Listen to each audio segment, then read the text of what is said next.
seaside towns because they seem to have our number. And didn't Brighton do the double over us last year? We all know Neil Maupay causes trouble against us. Hasn't been too much prolific this season, but you see him yesterday getting a goal in the 2-2 draw over with West Ham.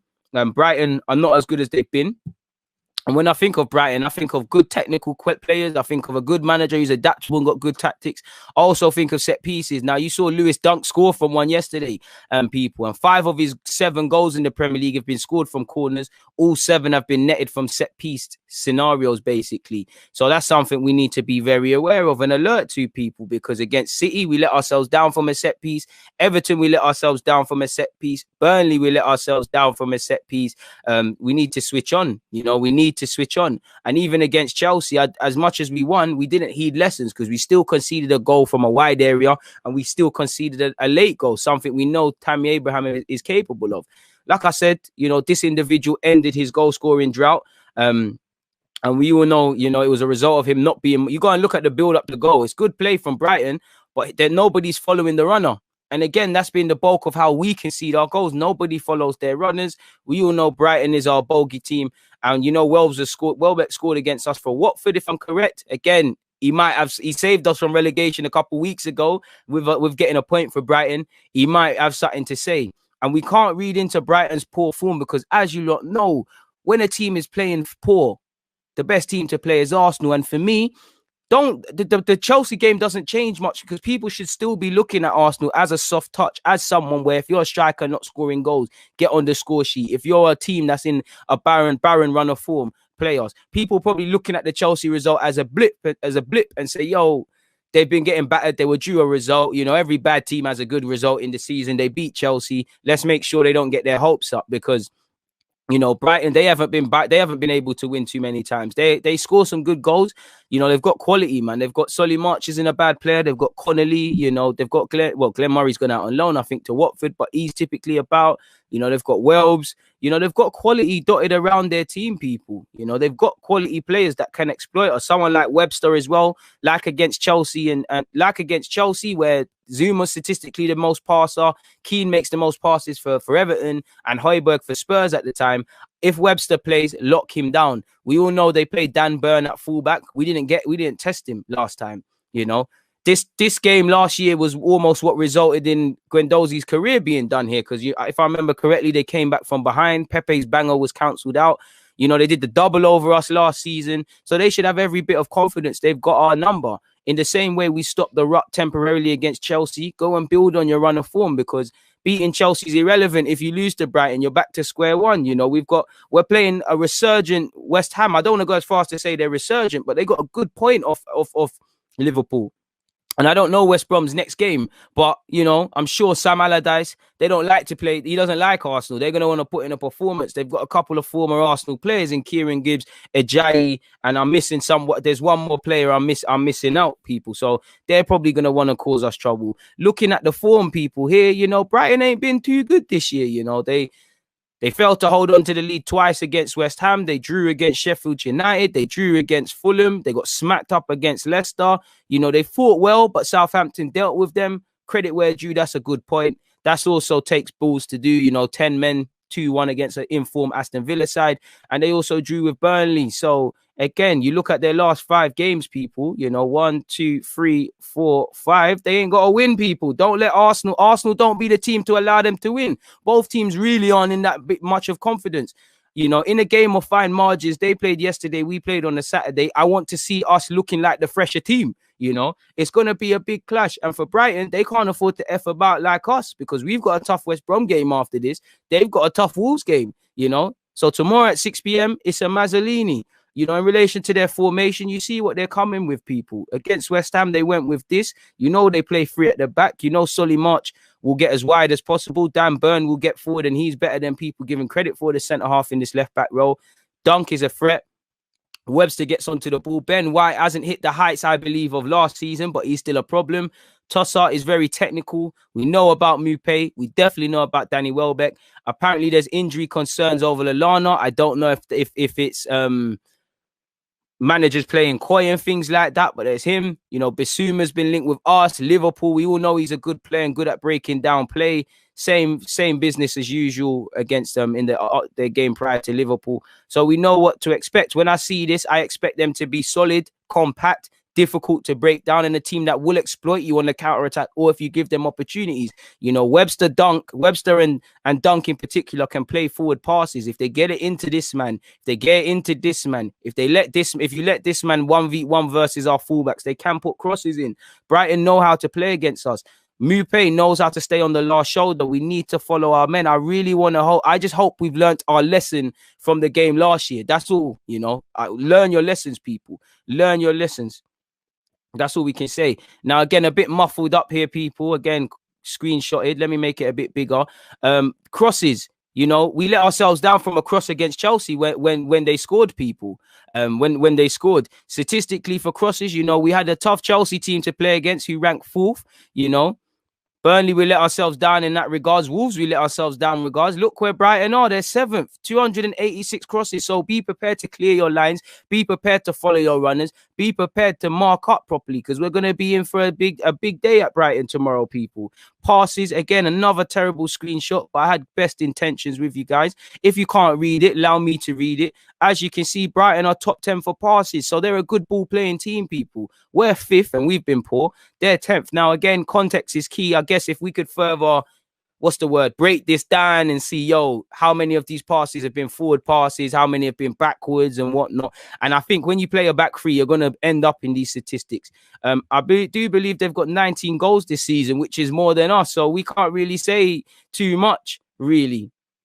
You know, again, apparently Lamperty is out. He's been linked with us. And obviously they're assessing Lallana's fitness, as I just said earlier. Albion, this is all copied and pasted from their website. Big up Brighton's website. No plagiarism, giving credit. They're unbeaten in their last 5 matches against Arsenal, and I've won 2 out of the last 3 meetings with them on home cell. So they have our number. You know, can you go and put this right? Can you go and put this right? Don't know, Matthew. Big up yourself, my guy. Big up yourself, Matthew. I appreciate the kind words. Make sure you've all hit the sub button. If you haven't, hit the like button for me. Big up the YouTube members. Check out the YouTube memberships. There should be a join button in you lot's window when you're listening to this. Depending on what we're on, is Arsenal Brighton on TV tomorrow? If it is on TV, I'll do a watch along. If it's not, it's a myth, because I don't like to do watch alongs while relying on them bookie streams and things like that. Like Olma said, it is a crime there's not 500 likes. Hit the like button, people. Every like helps a brother get seen more in somebody else's recommended videos, which helps DG Nation grow even more. So like another member of mine said, 11 said, hit the like button. All right, cool. It's on Amazon Prime, yeah? All right, say nothing. There'll be a live stream. I'm sorry for not having the live stream pattern for you guys, but please make sure you're paying attention to my YouTube community tab and all of those things that you're typing in Deluded on YouTube. I'll have a live stream for you guys in that regards then. Yeah. Like you can see, people, it's a tough game. It's a tough game. If you're not up for heading and clearing your lines, if you're not up for taking your chances, don't tell Arteta so you don't arrive. You know, this Brighton team are conceding some cheap goals based on what you saw against West Ham. West Ham didn't stop fighting, and Brighton gave them opportunities. We need to really press them. And like I said, Chelsea is good in isolation. You know, whatever we worked on last week, it came to roost on the weekend, and it worked. You know, we could enjoy our Saturday evening. The boys could enjoy their Sunday. But come today, Monday morning, it's irrelevant beating Chelsea now. We've got that monkey of not winning off our back. There is some pressure to a degree off us. You know, fans have shut up about calling for the manager out, whether you believe that rightly or wrongly. Question marks have gone over the Kroenkes and Edu and things, which I think we need to keep the same energy about, but that can all come back after we lose. So again, it's back to square one. If you lose, you need to get a good result. So the game against Chelsea is irrelevant. We need to move forward, people. And like we said, this is a tough game for us. We're fighting relegation. So this is another 6-pointer, really and truly. They've won the last 3 meetings with us, people. Glenn Murray will play no part. And Lewis Dunk, as you lot saw against West Ham, he scored. Set pieces mark him. And that's something that scares me as well, because I'm not a fan of this zonal marking thing, because it doesn't seem like we have an idea. Because I look at Burnley, you know, Barnes or Wood is on Leno, and then they're being marked by Bellerin. You know, I look at Everton. Pepe is marking Yerry Mina, and you've got Mason Holgate and Michael Keane on Leno. You know, Spurs last season, Toby Alderweireld is being marked by Kieran Tierney. You know, again, zonal marking against a team taller than us, against a team that can get their noggin on it. it scares me. So set pieces, we're going to need to be switched on. We just need to simply outscore them, really and truly. Again, big up the Brighton website. You know, Neil Maupay was on target twice against Arsenal last season as they won both home and away by a scoreline of 2-1. The latest meeting in June will live long in the memory of Albion fans despite their absence from the Amex. And that tells you everything that club is on. As you lot know, Pepe scored a banger, but it was cancelled out by Lewis Dunk. So we're going to need to be at tip-top condition. Looking at the statistics, big up Google for the statistics.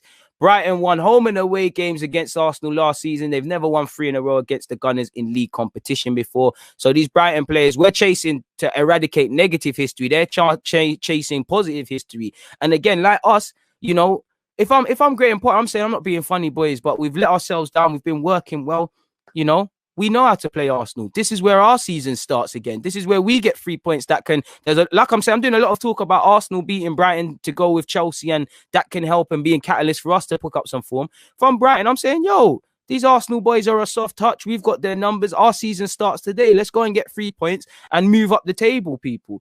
As you know, as an Arsenal fan, you definitely can't read too much into previous teams' form.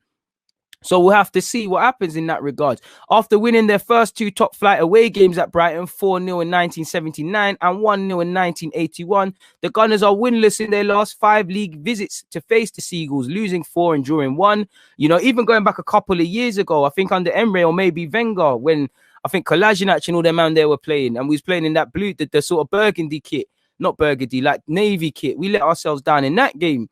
You know, Brighton have lost their final league game in just one of their last 7 calendar years.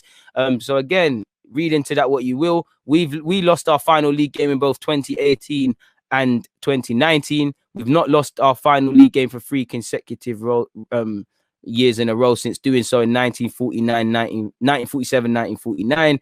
Brighton have won just one of their 16 home games in the Premier League in 2020, though that victory did come against Arsenal back in June. Like I said, no team in Premier League history has won as few as 1 home game across an entire calendar year, excluding teams that were promoted/relegated. So again, you know, they ain't won since they played us. It would be ironic and in true Arsenal fashion if we were the next team to allow them to get a win. So again, don't be part of negative history. Now the lineup, and these ain't my actual lineups, these are just my thoughts, people. The lineup is where I have difficulty because although I believe, you know, Xhaka, Bellerin, I give them credit for that Chelsea game. In isolation, that Chelsea game was great.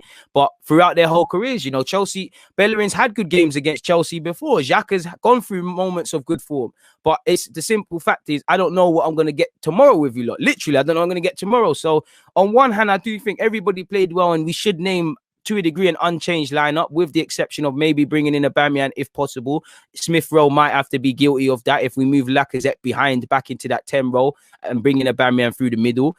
Or you could go Aubameyang on the left, Lacazette through the right, and keep Saka, in which Martinelli undeservedly loses his form. I don't think we can drop Martinelli because he's not setting the world alight. He's not setting the world alight, but his pressing, his energy, his desire, his hunger is infectious on the rest of the boys, and it gives us something, you know. Just from pressing, he's discouraging people from getting onto the ball. I don't think we can afford to drop Martinelli. I don't think you can afford to drop any of these young players, really and truly.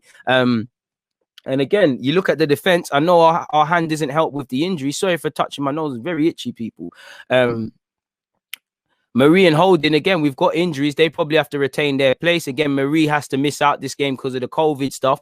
Tierney keeps his place. I'm not too sure what I would go with, people, because on one hand, I want to go with the same team where obviously Leno would be there. You know, I'll go with Leno.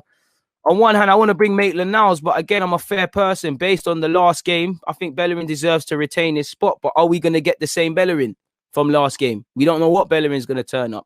I have complete faith in Tierney.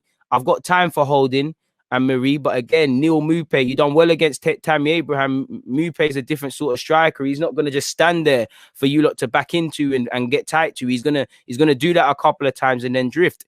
Midfield is where it's political. We know we've got injuries. We know we have injuries and not really that much to choose from.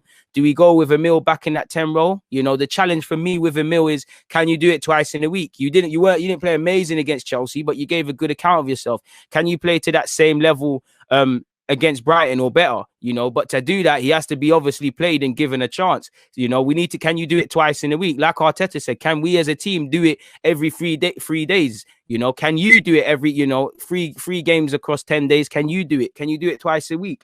You know, Xhaka, can you give me a bit of consistency? A bit of a trick question. Personally, I think El Nene has struggled with exception of Chelsea. I think he's struggled. He's someone that if there was other options, I think deserves to come out of the team. Xhaka speaks for himself in terms of getting removed as well. Again, maybe you could swap Emile Smith-Rowe in this lineup for Lacazette, play Lacazette in the 10, because I feel it's harsh to drop Lacazette. And to a degree, the form we're in, you know, and the way we're playing, I think you've got to play players that are in form. You've got to play Martinelli. You've got to play Lacazette. You've got to keep playing Saka. You know, you've got to play Tierney. Bellerin's played well, but I would personally go back with Maitland-Niles back in that, but I won't be surprised to see an unchanged lineup. Playing at home against Chelsea and the way they played is going to be completely different against Brighton. For these two players, I will say, not just you two, but Bellerin and Xhaka, don't let your manager down, because if you do it, we're going to say more of the same. Again, if we go 3 at the back, I'd go with a 3-5-2. Again, you could go Lacazette in that 10 role, and El Nene and Xhaka will bring in Ceballos. You know, my back three, I'd have to move Saka back purely because I want Tierney as part of that back three. And then you've got Marie and Holding, and then you've got Bellerin. You know, that's the three in midfield. You know, 5-3-2. Well, 5-3-2. You know, or it could, you know, if you move the fullbacks here, it's a 3-5-2. But a 5, you've got your 3, and then I don't think you can drop Martinelli and or anyone really. And I think with them two, they'll both be aggressive. You know, they'll discourage ball playing from the centre halves. Because again, like I said with Webster, I had no plans of doing this, people. But let's just say, can you lot see? Let me stop sharing screen for a second, people, just so I can show you lot this. Again, the lighting is messing it up. The lighting is doing a madness. So I'm going to show you lot this side here, people. Apologies, yeah. But let's just say, you know, quick thing. You've got Brighton in the back 4. And like I said, you know, you've got Brighton in the back 4. Apologies for the lighting and it messing it up, people. Just focus on this for me. Oh, it's the wrong side. Sorry. I'm even looking at the wrong side. I thought you lot could. And this is how I start losing them, people. I've dropped it. But let's just say this is Brighton's back 4, people, yeah? This is Brighton's defence. Yeah, this one here. Apologies for the lighting once again for the 55th time. But this is Brighton's defence. What I mean by this, if you go with Aubameyang and Martinelli, yeah, and their keeper wants to play, we might say, all right, cool, don't press them straight away. Let them get the ball and play. You know, Webster, you know, if they go with a back 3, let's just say more realistic because it has been a back 3, yeah. You know, let's say let them play. But the minute it gets in a certain area, I've got aggressive Aubameyang pressing. I've got Martinelli pressing, you know. I've got the 5 in midfield. I've dropped one as well. Oh, I've dropped 2. Where's the other one gone?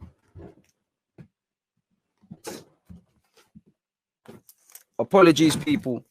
Oh, everything's becoming a mess. No, serves me right. But apologies for that, people. Again, I can't find all of them to hand, but you get the point in it. If we have that, then we've got our 3 in midfield or whatever, and you had your fullbacks pressing, we could actually press them and cause issues to them. So that's probably why I would contemplate, if we do go 3 at the back, can we go with a 2 up? Can we go with a 2 up front? It could be something to consider. It's something to consider. Moving back to that and sharing the screen. You know, some of it just makes me feel uncomfortable going there with a back 4, really and truly, because I don't think too much has changed.